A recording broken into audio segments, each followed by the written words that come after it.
Hello and welcome back to the channel. Today's update is an important one for Microsoft.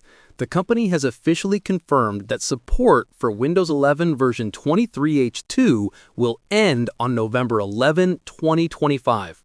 After this date, there will be no more security updates, bug fixes, or technical support for home and pro editions of Windows 11 23H2.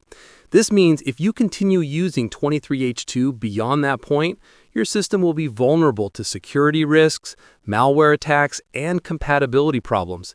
The operating system will still run, but without updates, it won't be safe or reliable, especially if your PC is connected to the internet or used for professional work. If you're still on Windows 11 23H2, now is the right time to plan an upgrade to 24H2 or 25H2, depending on what's available for your system. You can upgrade through Windows Update or by downloading the official installation media from Microsoft's website. Avoid using any unofficial upgrade tools or third-party sites. Before starting the upgrade, make sure to back up your important data, update your drivers and applications, and create a recovery point in case something goes wrong. If you use BitLocker, ensure you have your recovery key ready. Taking these simple steps will help you avoid data loss or system issues during the upgrade.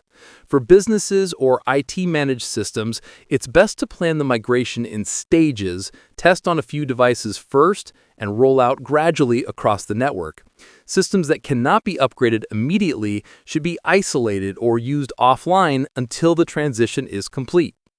To sum up, November 11, 2025 is the deadline. Make sure you don't miss it. Upgrade early, stay secure, and keep your Windows 11 system future-ready. If you found this update helpful, don't forget to like the video, subscribe to the channel, and share your thoughts in the comments. I'll cover step-by-step upgrade guides in upcoming videos.